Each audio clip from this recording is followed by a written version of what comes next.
미래전자 본사, 강남 테헤란로 431번지 33층 대회의실의 공기는 칼날처럼 날카로웠습니다. 최종 면접이 진행되던 그 순간 대한민국 재계를 움직이는 강민준 회장의 얼굴이 유령을 본 것처럼 하얗게 질렸습니다. 그의 떨리는 목소리가 얼어붙은 정적을 갈랐습니다. 어머니, 성함이 이정희라고 하셨습니까? 안녕하세요. 구독하고 좋아요를 눌러주세요. 어느 도시에서 시청하고 계신지 댓글에 적어주세요. 이 모든 비극과 기적의 시작은 바로 며칠 전 관악구 신림동의 볕도 잘 들지 않는 좁은 원룸에서부터였습니다. 이수진은 책상 위에 놓인 병원비 청구서를 만견자실하게 바라보고 있었습니다. 췌장암 말기로 투병 중인 어머니의 수술비와 치료비, 총액은 무려 5천만 원.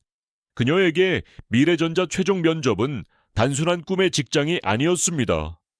그것은 어머니의 목숨을 구할 수 있는 마지막 희망이자 절박한 동아줄이었습니다. 그날 밤 병실에서 어머니는 앙상한 손으로 딸의 손을 붙잡고 힘겹게 속삭였습니다. 수진아, 엄마가 미안해. 너한테 아빠 없이 자라게 해서. 수진은 그 말을 어머니의 오랜 회한과 미안함으로만 여겼습니다. 하지만 이것은 시작에 불과했습니다. 그 누구도 짐작하지 못했습니다.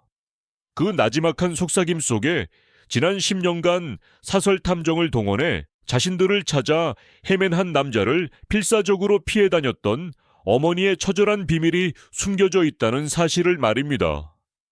수진은 어머니의 눈물에 담긴 거대한 비밀의 무게를 전혀 짐작하지 못한 채 오직 합격만을 위해 모든 것을 쏟아부었습니다. 그리고 운명의 날, 그녀는 마침내 강민준 회장 앞에 앉게 된 것이었습니다. 면접은 순조롭게 흘러가는 듯 했습니다.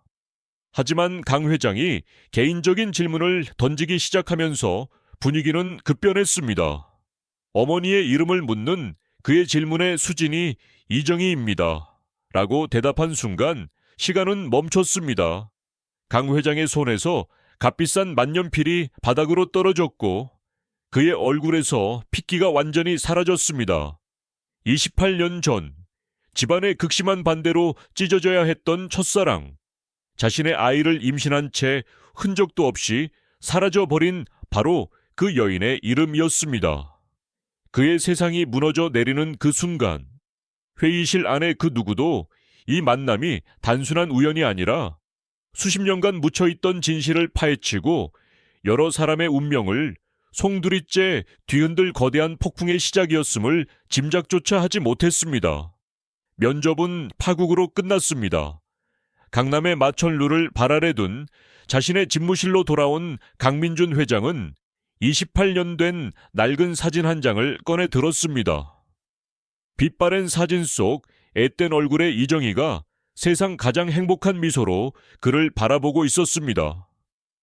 그의 손은 멈추지 않고 떨렸고 재계의 황제라 불리는 남자의 목소리는 갈라져 나왔습니다.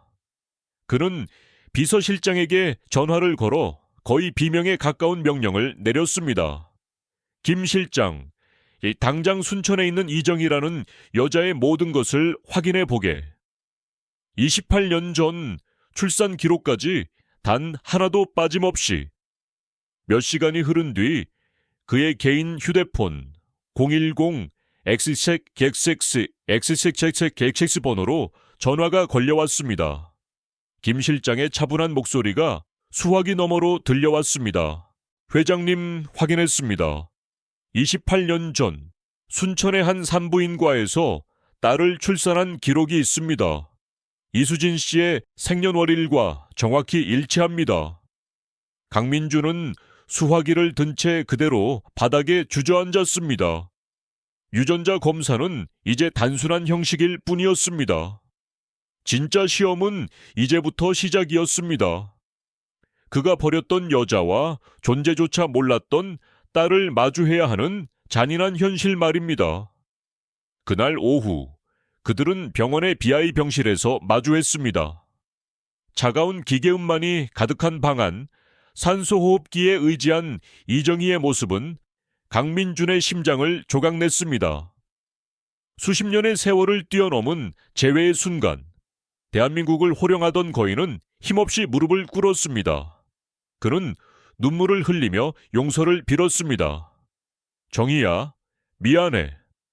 내가 널 찾았어야 했는데. 바로 그 순간, 누구도 예상치 못한 반전이 일어났습니다. 이정희가 희미하지만 단호한 목소리로 그의 말을 끊었습니다. 아니요, 당신은 날 찾고 있었어요. 수진과 강민준의 눈이 동시에 커졌습니다. 그녀는 말을 이었습니다. 10년 전부터 사설 탐정이 우리 동네를 맴돌았죠. 제가 피한 거예요. 당신 집안의 그늘 속에서, 그 지긋지긋한 암투 속에서 내 딸을 키울 수 없었어요.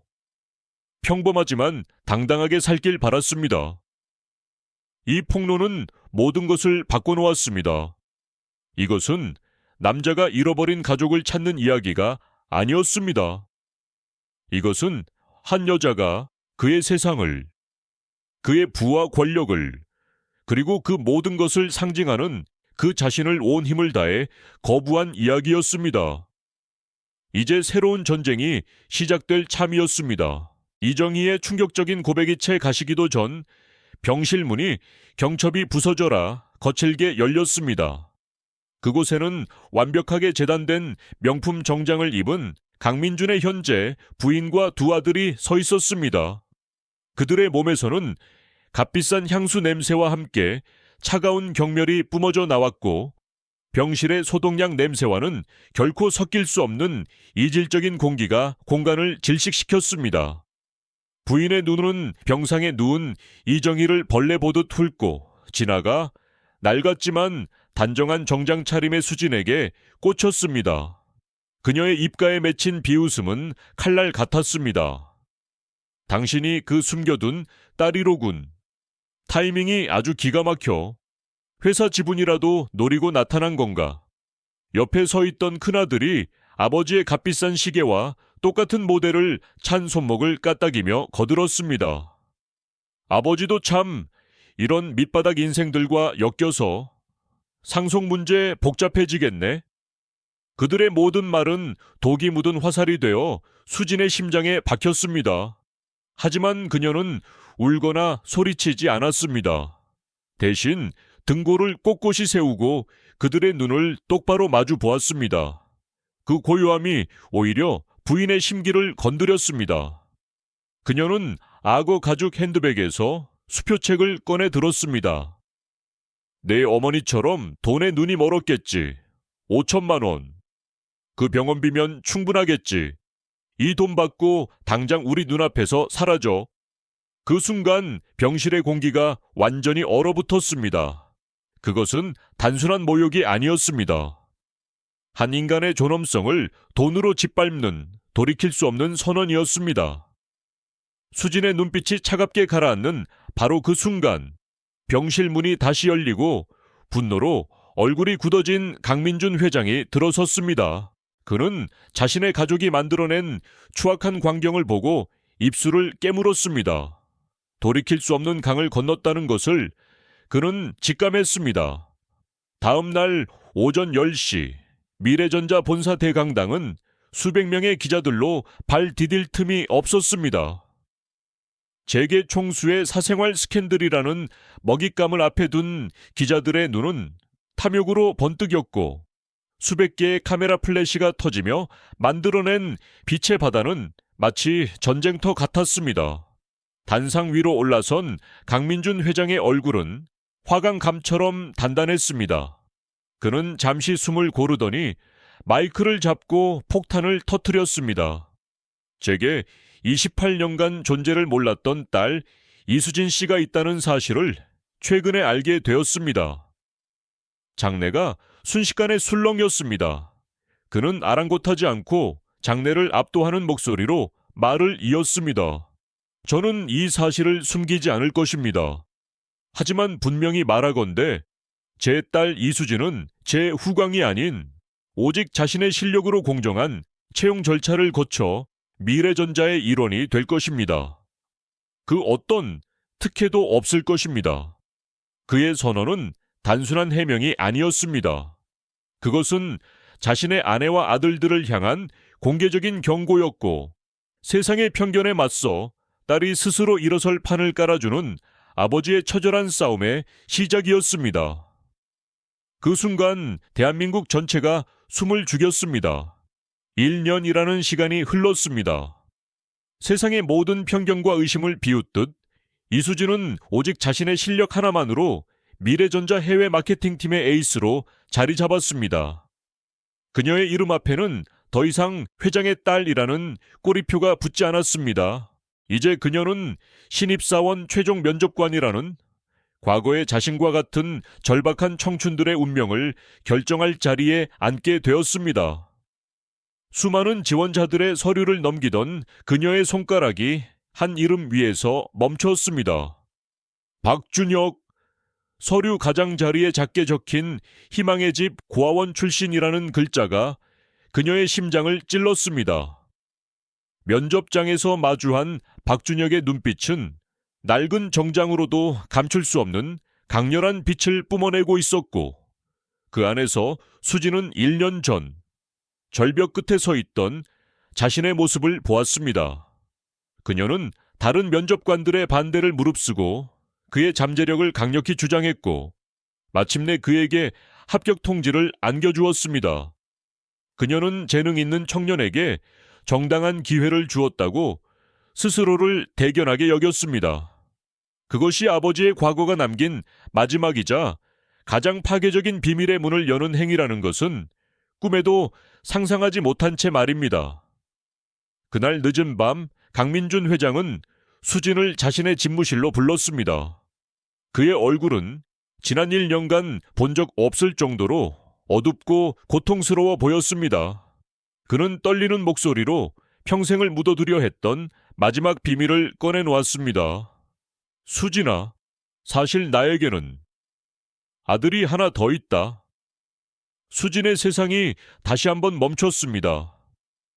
강민준은 이정희를 만나기 아주 오래전 짧게 만났던 여인이 있었고, 그녀가 말없이 아이를 낳아 고아원에 맡긴 채 병으로 세상을 떠났다는 사실을 최근에 알게 되었다고 고백했습니다. 그의 목소리는 거의 들리지 않을 정도로 작아졌습니다.